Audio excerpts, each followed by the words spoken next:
What it do, guys? It is your boy, Leo Mooky here, and today is a comparison video. Honestly, I really thought I would never have to do a video like this ever in my life, to be honest. Originally, I was just going to do that of a regular video on that of Unicorn Overlord, actually. An amazing strategy tactics RPG game done by that of Atlas. And I gotta say, I think this year may be a good year for Atlas, to be fair. I mean, think about it. Persona 3 Reload has done well. It's so damn popular that most people even forgot about Persona 5 Royal, which to me is still considered to be the best Persona game of all time. But I do love Persona 3's concept and theme though. But that's beside the point. Maybe in the future I might do a Persona video. Who knows? Foreshadowing. Then you got Metapho Refezia, a game that's been in development hell for years and now is about to come out this year. But there's another passion project under that of Atlas. And now we got another passion project that they wasn't for sure it wasn't going to be doing well, but instead basically broke records for them. That being Unicorn Overlord. Turns out the game became so damn popular currently in Japan, they ran out of physical copies for the game. You know how popular a game is once the developers run out of physical copies? Not only that, there are tons of digital downloads for the game too. So you gotta say that this game was well respected and well received by not just Japan, but also here in the West as well. So you gotta give it some respect. And it got me thinking, all the story, the characters, and even that of the gameplay always got me on thinking, why wasn't Fire Emblem Engage this good? Now, don't get me wrong, I am not going to bash the hell out of Fire Emblem Engage during this, comparison video.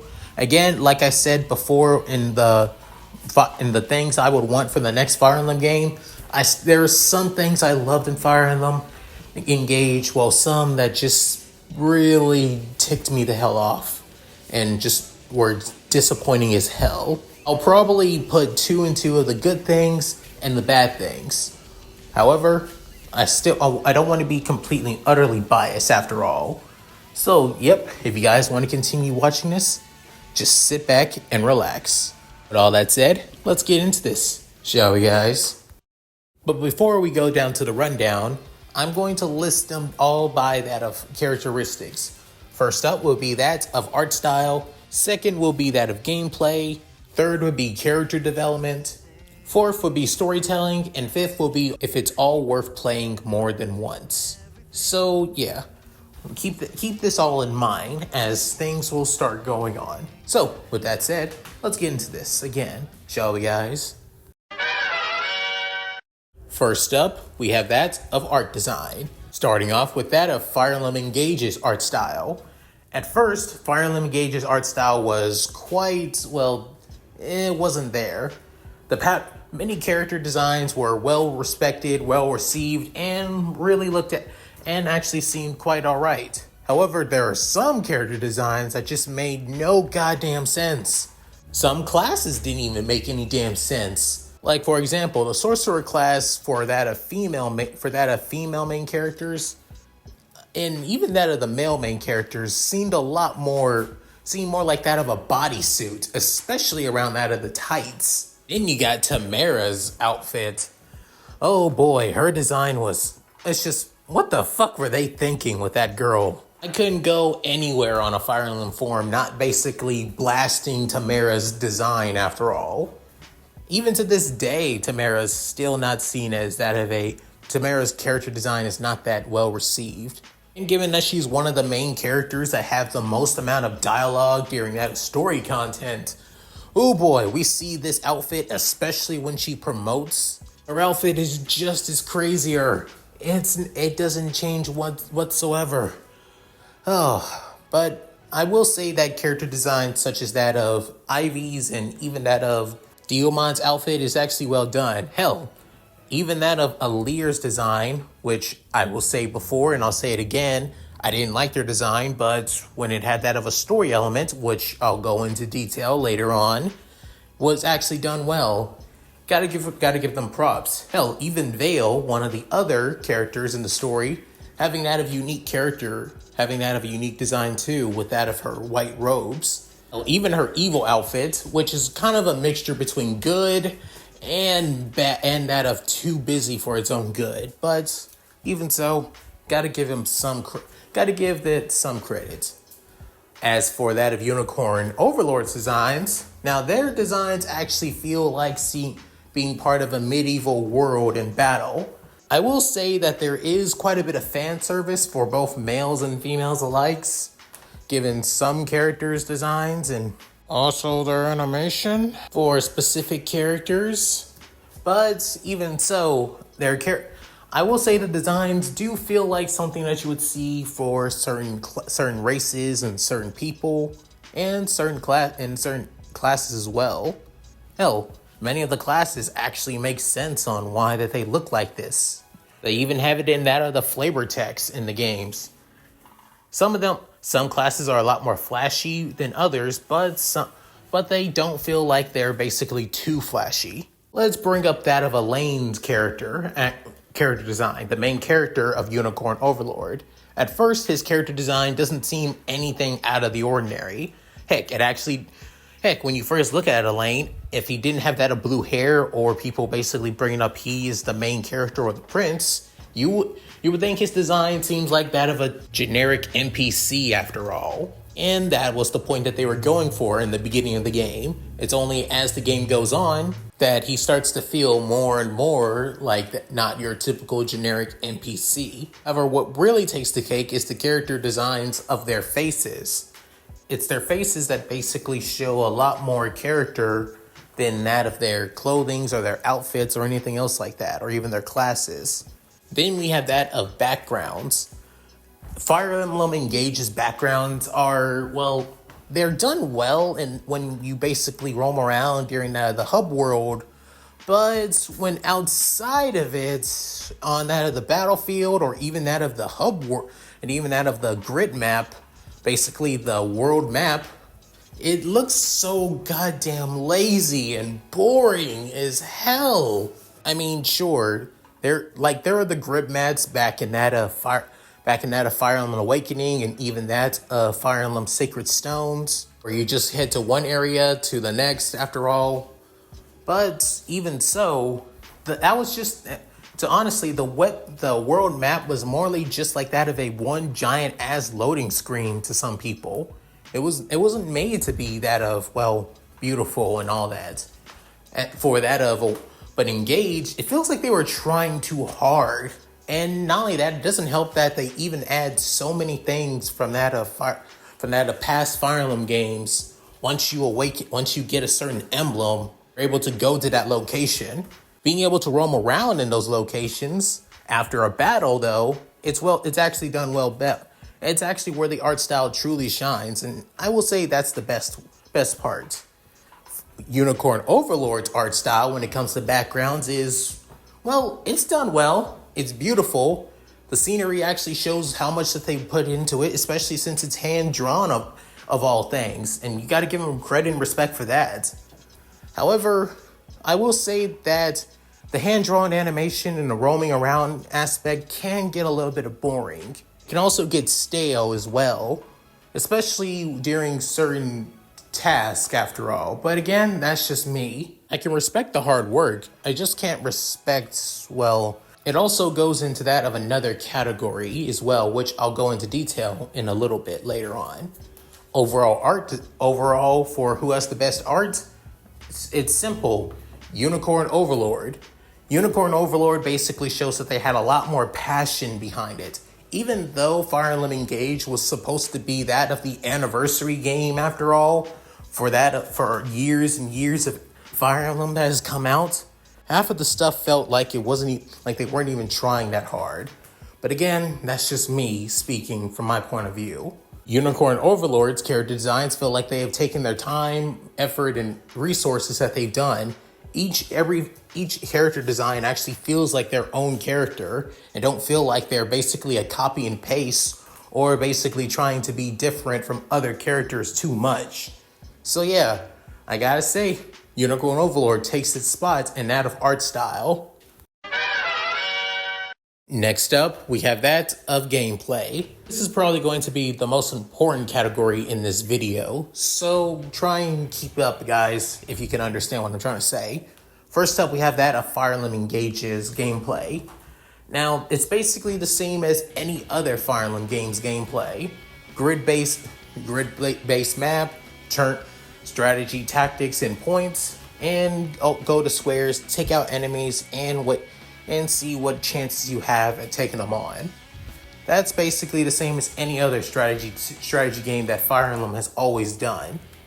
However, Fire Emblem Engage's gameplay has to be at least one of the most interesting and possibly user-friendly, to be fair. Not only they brought back that of the triangle mechanic, with that of swords beats axes, axes beats lances, and lances beat swords, but they also added a secondary triangle mechanic just like that in Fates. However, instead of each weapon basically similar to the other, they're basically their own triangle. From tomes beat that of gauntlets, gauntlets beat bows, and bows beat tomes. Add the break mechanic to it, and you kind of like got that of overwhelming, forcing that of your enemy forces, and basically breaking the game pretty damn easily. I won't lie, that's kind of well done on that of Intelligent Systems part. Let's also bring up fact about the emblem mechanic. Basically using that of emblem rings to giving that of special skills, abilities, and even that of the engage mechanic. Becoming one with that emblem, giving you that of access to the emblem's weapons and their most powerful skills that they are known for in their games. Which again is done pretty damn well, and I gotta give respect for that, especially on how OP a character can become if they have an emblem ring. And not only that, let's also bring up the emblem bracelets if you guys got the seasonal pass with the DLCs. If you got that if you got that of emblem bracelet Tiki, oh boy, god damn, that was OP. She made the character so damn OP. However, combat alone isn't what's truly unnecessary for that of Fire Emblem as well. It's also the in-between time, like that of the, Samio, for example, which is supposed to be similar to that of Garrick Mach Monastery from that Fire Emblem 3 houses after all. However, when it came to the monastery, even when you always come back and know everything else, it always felt like there was something different with the monastery. It always felt like there was a shift in air, especially after certain chapters and all that. Heck, even when talking to that of certain characters, you feel like things are changing and things are starting to change, or feels like things are becoming a lot more unease. When it came to the Samneo, not only that they didn't have that of voice acting when you spoke to that of characters, it didn't really feel like anything was different. The music didn't change, characters didn't really react any differently. It was always the same old, same old. Hell, not even all of the mini games were actually that fun like they were back in that of 3 houses. Sure, some mini games actually did give you at least some, support for the next battle, but then there were some that were just goddamn cheap as hell. I'm looking at you, goddamn arena. How the hell are we supposed to help our units level up that basically couldn't if you're going to continue pairing them with characters that they're going to be sucking at? Honestly, a lot of people that talk about that of Fire Emblem Engage's, Samio, basically say it's one of the most pointless of all, even more pointless than that of Garrick Mach Monastery. At least with the monastery, it actually felt like it felt like an actual hub world, to be honest. That felt different and always changed and shifts as time went on. The Somniel stays the same always to the very end. And now we have that of Unicorn Overlord. How is its gameplay? It's completely different from that of Fire Emblem Engage's gameplay. Instead of that of the grid-based map with that of certain tiles that characters can go on or go to, turns out characters are basically free to move anywhere they want all across that of the map, given that the entire hub world, the entire world itself is the grid map, to be honest. The gameplay normally takes place that you have to take out certain bases and certain characters. the more characters and bases you take, the more points that you gain as well, from that of gold to renown to even that of honor, which I'll explain later on. From gameplay, certain characters have that of chances of reaching locations a lot more faster than others, mainly that of, well, cavalry units, to be honest. Heck, you would even expect that flyers to be able to reach locations a lot more better. Unfortunately, no. Flyers are actually just as slow as that of, well, as that of tanks, to be honest. Which basically shows that you need to balance things out, to be fair, and is done pretty damn well. Infantry units are just as fast, but depending on that unit's class, that they can move pretty damn quick for themselves. You have to think things through. For hell, actually, combat is actually done with that of, instead of just one unit, you have that of 5 units. The more you expand throughout the game, from when only having that of 1 unit, your chances of winning are pretty damn slim. But when you gain up to that of 5, you become that of an unstoppable army that can take on anybody. However, doing so can also leave you defenseless as well. But if you lose a unit, it loses your chances of basically gaining the upper hand in the next battle. Let's also bring the fact that, well, your resources are a lot more limited in this game. Sure, you can find quite a bit of things in that of the battlefield or even that in the hub world as well to aid you and help you get stronger. However, it leaves you but it puts a huge dent in that of your gold wallet. If you're really skilled at the game, you won't even need to use that of items or any other things outside of the game. Heck, you could even find many powerful weapons in that of the hub world by doing certain tasks and even taking on quests. Oh, speaking of quests, for example, in Fire Emblem Engage, quests, there is always that of skirmishes and that of annex battles. And honestly, when it comes to that of annex battles, there's just normally taking on that of, well, the corrupted and basically taking them all down, allowing your, well, units to level up. Simple as that. But you don't gain any gold from it though, which is kind of annoying. There are missions that basically allow you to get gold, but you want to know how little many are? Like, very little. Like, there's barely any missions where you can get some gold. Worst part is, if you want to get gold, you're going to need to at least either sold that of tons of gold bricks after a mission, or basically try to find as many skirmish missions as possible that have the gold icon. As for that of Unicorn Overlord side missions, there are plenty, and I mean plenty, like tons of side mission and content that you can take on. Some that will basically have you fighting against enemies. Some will basically cause you to going around the hub world finding materials, while some basically have you take on that of side missions to gain that of recruits. Oh, and speaking of recruiting, when it came to recruiting characters in Engage, I was always hoping that we would get more paralog missions, like recruiting new characters from those. However, we only get that of 3 paralog missions where you're able to recruit characters. Over time, throughout the entirety of the game, you'll be able to recruit as many characters as you wish as time went on. No struggling to even try to recruit them whatsoever. As for that of Unicorn Overlord's recruitment, oh boy, you can take on that of side missions and side quests to basically recruit characters. If you take on the quest while also doing out certain tasks, you can recruit them as many times as you want. Heck, you can even reject recruiting them too, basically showing that there's more player choice in this than anything, and I like that. I like that a lot. An overall step up from that of Engage. As for the promotion, just like I said with Unicorn Overlord, the promotion system does well, especially when it comes to the character designs. Some are flashy, some not so much, while some just, scream, "I am a badass, acknowledge me." However, when it comes to certain characters, they become that of a hassle to try and promote them, mainly because if you want to add more units to that of your squad, then you're going to have to use the very same thing that is used to promote units. basically weakening some characters that you normally use a lot, while also preventing some characters from joining your squad to improve your chances on the battlefield. It's basically a give or take strategy tactic, and I like this. It makes you think on what's more important, promoting a certain unit or basically adding more to that of your squad.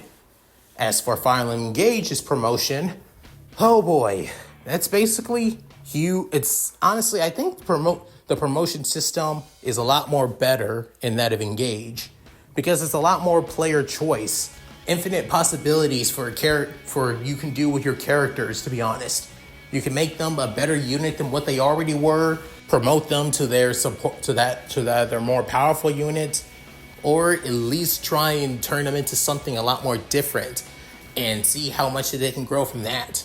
It basically shows that there is a lot more player choice when it comes to promoting and changing units than there was when it came to that of the story. Oh yeah, speaking of story, like I said, we'll get to that. Overall, for gameplay, I had to say Unicorn Overlord takes it, but barely. When it comes to Engage, their combat is technically straightforward as hell, and you can basically customize your units and take on any battles however you see fit. But it makes it a lot more boring. Unicorn Overlord's tactics and strategy, you had to do things a lot more technical. You can't just put units together and just see how they work. Especially, you can make units however you see fit. Check out different tactics, strategies, and skills that you can use in combat. And honestly, it's done pretty damn well, where it makes you want to at least try again with certain other units next time. Next up, we have that of characterization. Honestly, this has to be one of the most easiest of all. Oh boy, I'm gonna have to be ripping a new one for Fire Emblem Engage. But honestly, I think this one's a long well due. But don't worry, I won't be too, brutal. At least a little bit, but not too much. For Fire Emblem Engage's character development, normally when coming off of that of Fire Emblem Three Houses, the character development from that game to that of Engage is like night and day. It's like comparing one of the greatest manga to basically a manga that's just as great but not that good. It's like comparing One Piece to Fairy Tail. And yeah, I'm gonna get some flag for that, but I don't give a shit. Basically, Fire Emblem Engage is Fairy Tail, while Unicorn Overlord is One Piece. How does that compare to that of the character development? Well, for example, Fire Emblem Engage's character development is basically non-existent outside of the royals. The royals in the game, basically the main cast of Engage, get a lot more character development, but it's mainly that of two royals from two countries. Those from the royals of Brodia and the royals from Elusia. Diamant and Alcrest basically are my two favorite royals in the game, especially with their development with one another. And with also, spoiler heads, if anybody that hasn't played Fire Emblem Engage, with the both of them coming to the realization with the death of their father, being unable to save them. Confronting him basically is the hardest moment for both of them. And even though you haven't used them for long in the game, starting at when you first get them, through their voice actors, the emotion is really there and you can't help but feel for it. And the same thing also goes for for Elusia's royalties being Ivy and Hortensia. Since Elusia is basically considered to be the most evil nation early on in the game before taking on the true big bad and their evil followers being the Fell Dragon Sombran and the Four Hounds, of course. Ivy and Hortensia are basically broken characters, to be honest. Ivy literally worships the main character instead of the main religion of Elusia being worshipping the Fell Dragon, and Hortensia basically just wanted her family to go back to the way it was. And that's it. As for the others, like that of Alfric, Celine, Tamaya, and also Fengolion, the other royals, they barely get any screen time. Even the main character, Alir, was kind of an annoying piece of shit, especially with the character design. I've ragged on that long enough. Plus, again, there's a story reason behind it. or basically being a cowardly, annoying little whiny little shit that had no memories of their past whatsoever, to actually being that of a strong, capable warrior and being able to stand on their own. If the plot of Engage wasn't so, well, one-dimensional, I think Alear could have been able to shine even more. He was given a more leadership position, like leading the other nations against that of Sombra, and besides just the royals and their retainers basically doing it. Again, to a lot of people, especially with me, who started Fire Emblem with that of Fates, this is basically nothing but just a retelling, and a boring retelling of Fire Emblem Fates. And as much as I hate both Fate stories, with Birthright being the only one that's kind of bearable, at least when it came to the story, progression, that it actually felt, like there were twists and turns in each one, after all. You couldn't tell what was going to happen next afterwards. Engage? You could tell what was basically going to happen sooner than later without even telling. Especially since I started taking more and more into storytelling with not just my what-ifs, but also my fanfics. It's pretty damn easy to see where things are going after all. Now, I basically ripped a new one and basically brought up at least some positives with that of Fire Emblem Engage. Now, what about Unicorn Overlord's character developments? Because there is a huge cast of characters, and I mean a really big cast of characters all around. Like, let's start with that of the main protagonist, Elaine. Elaine is, he's nothing really special. He's, to me, and to a lot of people, he's basically your everyday JRPG protagonist. Forced to abandon his home, basically hid away for over that of 10 years, finally get the chance to fight against the evil empire that took away his home. Basically, he's like another version of Marth, in a way, outside of Fire Emblem, with every other RPG stereotype as well. However, that's the beauty of Unicorn Overlord. It doesn't just focus around that of Elaine. Elaine basically makes choices that you make choices of. You can decide what Elaine does. You can actually make him choose things like not recruiting certain characters, killing certain characters. You can make him this proud, noble hero that plans on becoming a great king, or you can basically turn him into this cruel, tyrannical king that will do anything to get the job done. That's kind of interesting. He's not a blank slate, but he's certainly a lot more, but it gives him a lot more depth. However, other than that, it's the cast that surrounds Alear, though. From many of the side characters that seem like they don't have a personality, that actually do have much of a personality.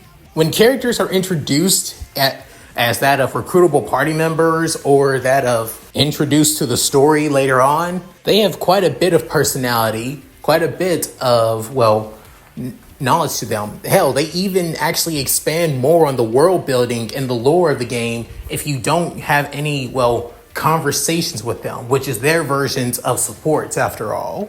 From one introduction to a character, you can't help but actually, be basically attached to them always. Hell, I was attached to each and every one of the characters, even the characters that I didn't have much of a connection with. I couldn't help but actually think favorably of them. Sure, just like that of Alear, just like that of Fire Emblem Engage, characters can support or basically have conversations with one another, even expanding more on their personalities. Especially certain characters that may have feelings for one another, they don't end up together. Some characters do, while some characters don't. Just like that in Fire Emblem Engage, only the main characters, such as Alear and Elaine, are the only ones that can actually marry characters in the game. However, unlike with Fire Emblem Engage, where the marriage system, or basically the pairing, or where Alear basically gives that of the bonding ring, which creates one of the most powerful engage links in the entire game that's fucking broken as hell, is basically an afterthought and is literally available later on in the late half of the game. Hell, there's not even that of a story reason if you choose somebody like in a specific mission where it's actually one of the most heartbreaking missions if you actually have somewhat care and decency for the story and characters of Engage. After all, there's no dialogue, which really shows that they didn't that intelligent systems, even though during the pandemic, didn't really care much about that of the one thing that a lot of people care about for Fire Emblem, and that being shipping. What about Unicorn Overlord, on the other hand, though? Doesn't turn well. There's actually just like that of Engage. There is a story aspect to that of the shipping or the marriage mechanic. Hell, it plays an integral role if you basically want that of the true ending. You have to basically choose somebody to marry in the game. Even in the final moments of the game, outside of freaking end credits, like how every Fire Emblem game does, in the main game, during the end of the game, the person that you romance actually has that of dialogue, and Alear actually has that of certain dialogue choices depending on that person. Now that's actually done well, and you gotta respect that. For example, to me, Unicorn Overlord's character development is a lot more better. Even in the briefest moment, you can tell the voice actors are basically giving it their all to introduce these characters to your party. Hell, even when the first moment you meet them, you can tell what their character is. Heck, even in future battles when you recruit them, certain enemy characters can also interact with them too. Sure, Fire Emblem does that, but depending on the certain character interactions, you actually get more information on that character outside of that of support conversations. So yeah, I gotta say, Unicorn Overlord does support and character development so much better than Engage does. It is truly a shame I had to keep on ripping into this game though. But we have to keep on going. And next up, we have that of storytelling. Oh boy. I'm not even going to make this long, to be honest. Anyone who has seen a Fire Emblem video already knows what Engage is all about. But I will give at least some points with that of the Xeno Paralog story after all, so I won't be ripping into it too much. Let's bring up that of Fire Emblem Engage's story. Okay, let's just be honest. It is basically just a retelling of collect the Engage rings, put them all together, and defeat the Fell Dragon once and for all, while also basically going on this journey to understand the world that you're in at the same time, while barely anything about the world building affects you or anyone else in the story, while it's mainly treated more like that of a fucking afterthought. I will say this, outside of the Royals or that of Alear, the story does focus a lot on that of the emblems, especially a few emblems, mainly Marth, Sigurd, Ike, Lucina. Okay, yep, I'm starting to see a goddamn pattern here. Fuck intelligent systems, you really do know how to just basically be one-trick ponies. Yeah, focus mainly on that of all the blue-haired lords of the past Fire Emblem games. That wouldn't show how biased you guys are. Jesus Christ. Okay, yeah, I'm not even gonna bother going deeper with the story of basically Fire Emblem Engage, because it's just so damn simple-minded.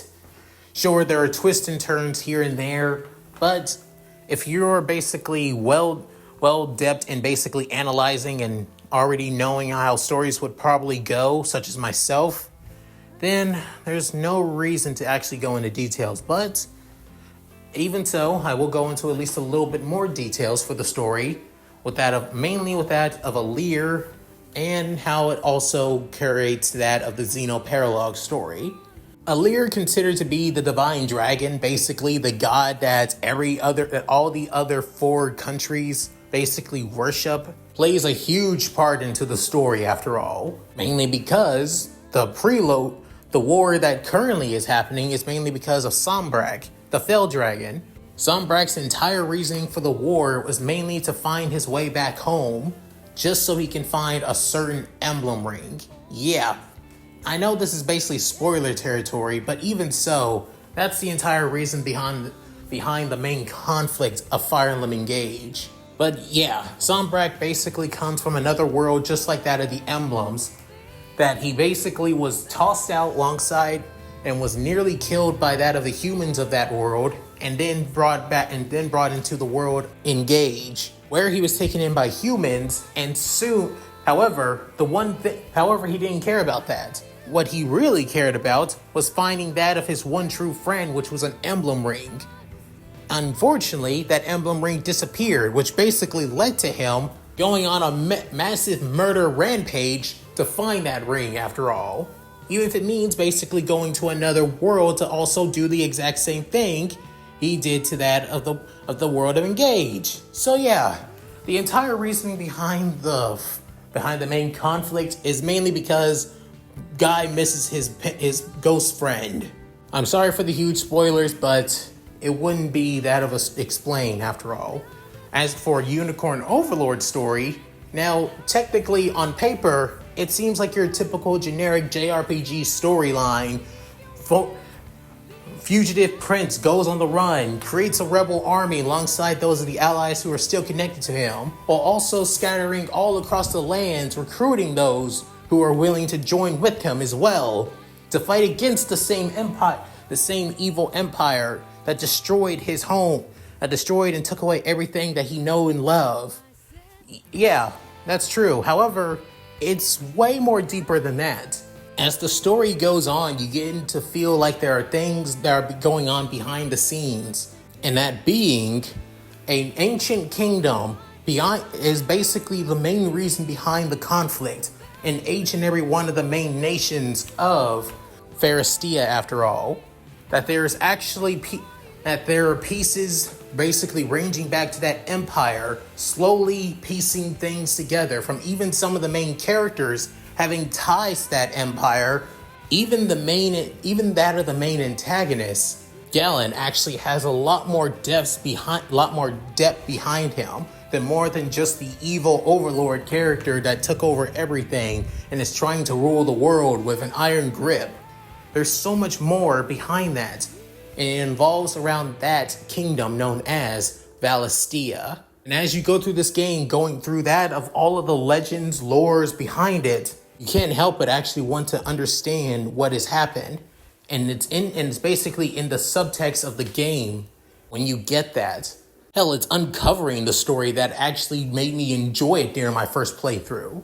Hell, even the villain, and just like I said about that of the main villain being more than is a one-dimensional villain, even all of the side villains of certain missions have actually depth to them too. Some joined Zamiria mainly because they had no other choice. Some joined because they wanted to have that of a better life and a brighter future. Hell, some even joined because they had nothing else to live for besides just doing what they've been doing.